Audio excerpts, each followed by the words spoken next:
Welcome back to AP World History. We're now going to take a look at what the trade looked like around the world in this pre-modern era. We looked at the trade routes and who controls what regions. We've talked about the colonization of the Americas. We've talked about the trade going on in the Indian Ocean. Well, now the question is, what were they trading? And there are three main things that are going on.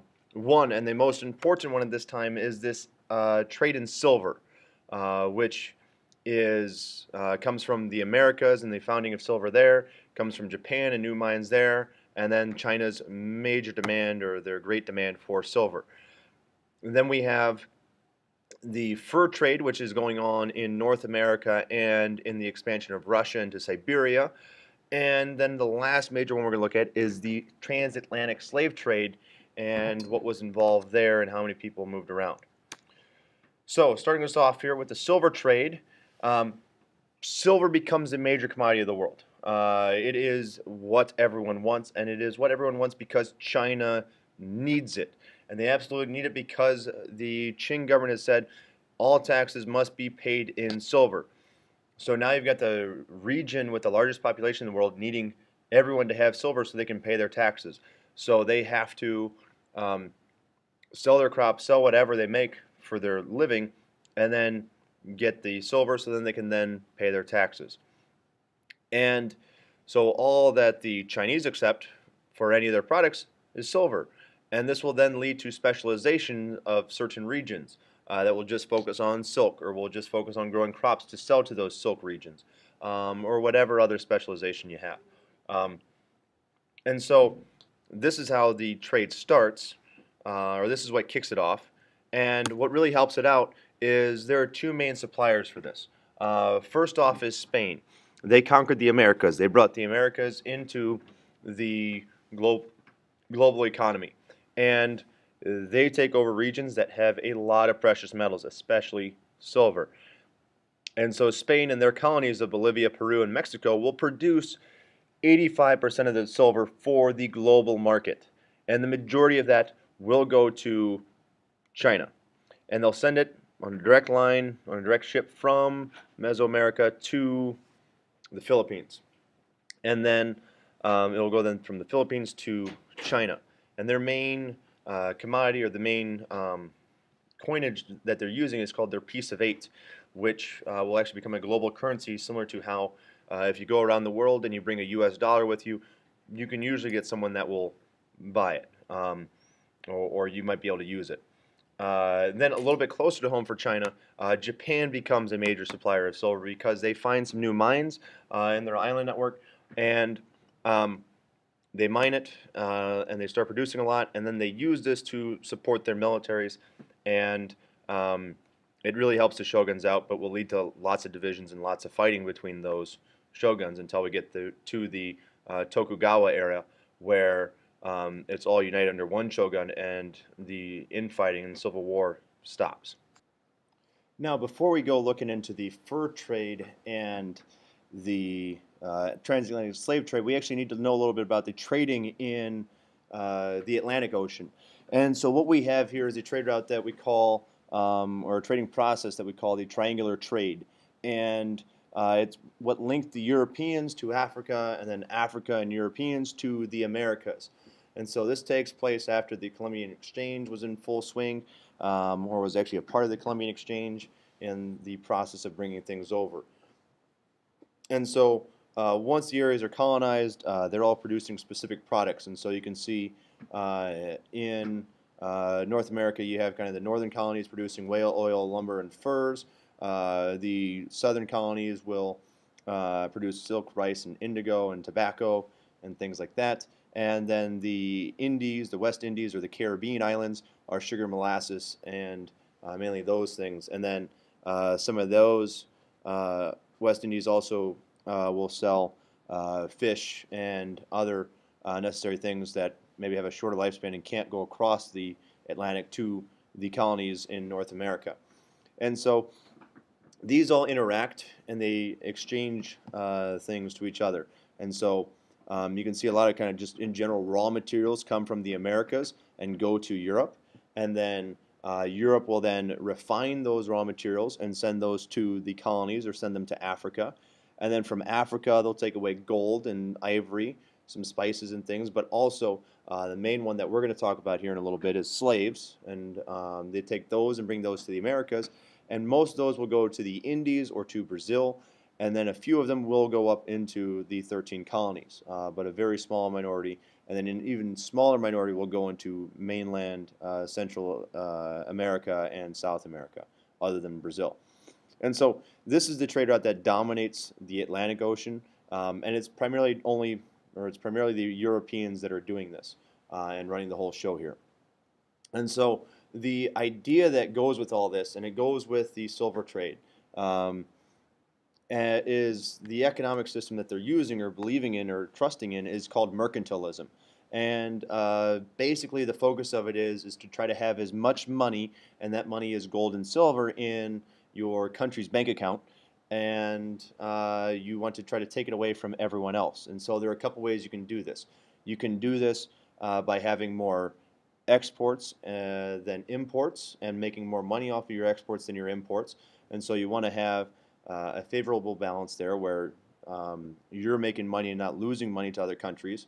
And to do this, you might need to bring in some colonies. And so you conquer colonies, so then you get the raw materials, you get gold, you get foodstuffs as well that you might have to buy from other countries. And so that allows you to be self-sufficient. And then you can make more products of whatever manufactured goods you're making, and then go sell that to other people and make even more money. Or you might even be able to sell those raw materials that your colony makes for more money to other colonies or other countries in your area. And so really kind of the main goal to remember from mercantilism is that countries are trying to make as much money as possible and hold on to that money and not see it go away to a rival country. And to do this, they kind of mess with trade and take on colonies to collect the raw materials they need. So now, looking at the fur trade, now that we kind of understand how the process is working, we have two major regions of the world that are involved in this, North America and Russia. And you might be wondering, well, why is fur such a big deal at this time period? And why, I mean, it's just fur. The environmental issue that's going on at the time is something that's called the Little Ice Age. It began in 1300, and then it'll go until about 1850 or so, or the 1800s. And this was a regional ice age in Europe that made the climate a heck of a lot colder than what it had been previously. And so the way that you make warmer clothes is you get animals with furs. And unfortunately for the Europeans, they had wiped out a lot of their native species and didn't have a lot of fur to pull from. And so the new colonies in the Americas and then the Russian expansion eastward brought ample furs to Europe. And so in North America, you mainly have the French, the English, and the Dutch, and later it will be a lot of the United States when they become their own country after 1785 or so at the end of the Civil War or Revolutionary War. So they'll take over this process then. But what they do is they go and trade with the Native Americans, especially early on here, and then for those furs that they get, beaver, otter, raccoon, all the different animals that you can think of that you get nice furs from, they'd get iron tools, guns, and any other finished goods and products that they need. And they'd also get some food products as well. And so this increases the dependency that Native Americans have on the Europeans because they cannot produce these on their own. They don't get the technology to do that. And they become solely focused on harvesting these animals and their furs and then giving it to the Europeans. And so this is going to cause two things. One is that dependency, and so they have to rely on the Europeans. And the second part is women are going to lose their influence because they used to be major providers of food and helping out with farming or the gathering process, and now they get everything from the Europeans, or not everything, but a huge chunk of their existence, of their sustenance from the Europeans, and they focus mainly on hunting, which is a male-dominated sphere. And so with this focus on hunting and killing, there's going to be a near extinction of animals in North America because of this. And we can see this as we push west with the lack of beavers, or even when we later on, when we get to the settling of the Great Plains and stuff, the buffalo will be annihilated and wiped out of North America and will go extinct. On the flip side, on the other side of the world, we have Russia, Russia's expanding eastward again, and um, Russians realize that they can make a lot of money off of these furs at the time, and they go and send professional fur traders out to these regions that they conquer and take as many furs out as they can. And this really hurts the locals because the locals are relying on this, and we're going to be using this to build up their economy.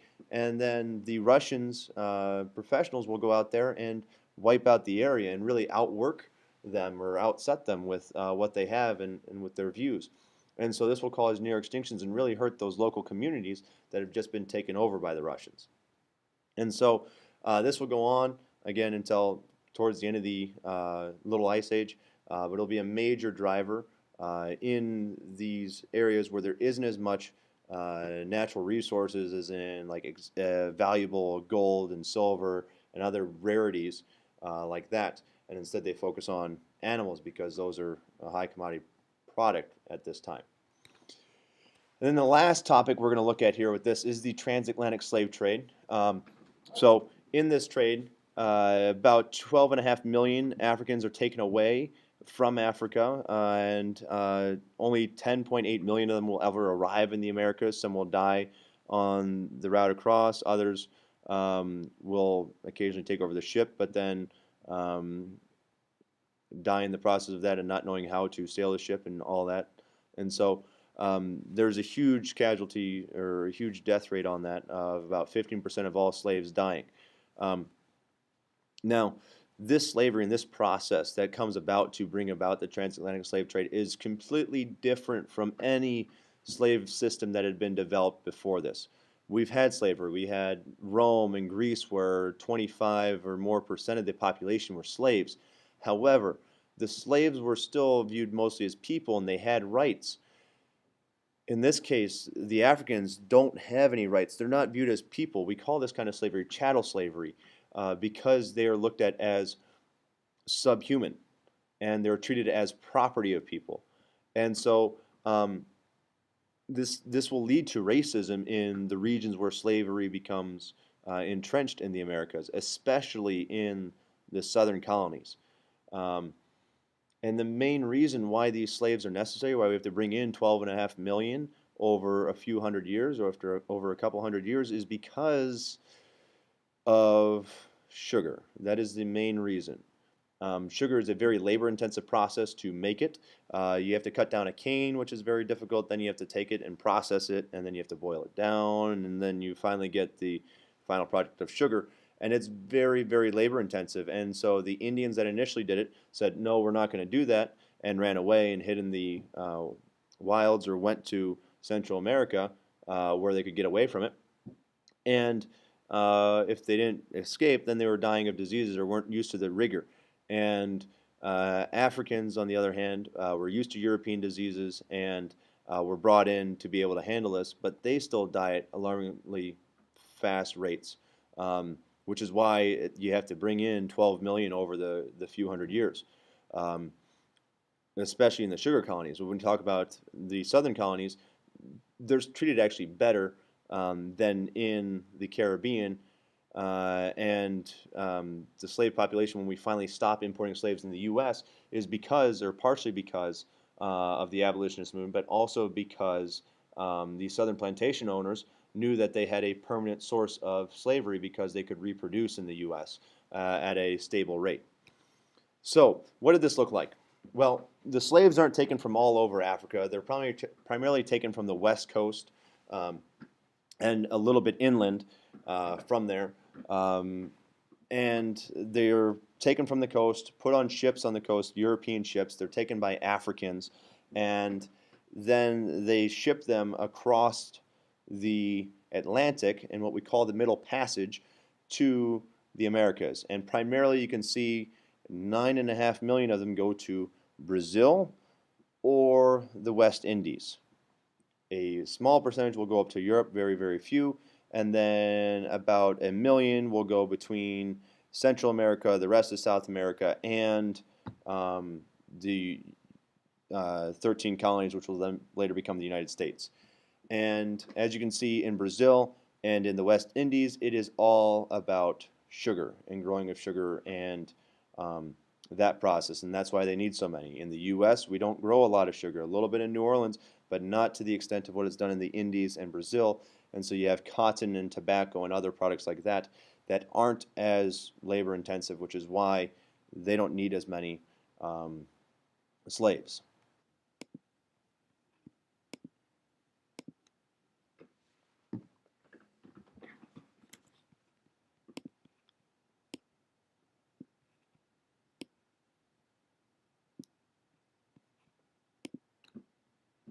Now, the impact of this trade will be huge. In West Africa, growth is significantly slowed down, and we won't see it recover until the slave trade officially ends, and even then, it's going to take a couple hundred years, and that will allow the Europeans to colonize it in that time.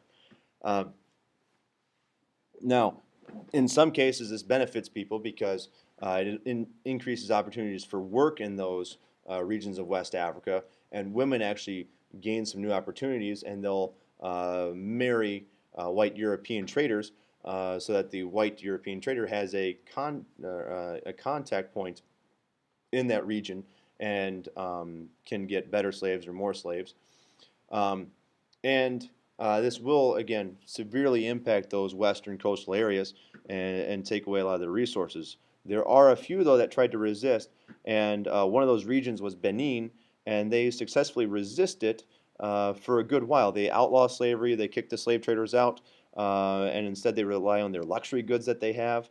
However, as time goes on, there sometimes becomes a less desire for those goods, and eventually, towards the end of their time, they'll go back to trading slaves until slavery is then officially outlawed, which we'll see happen in the 1800s.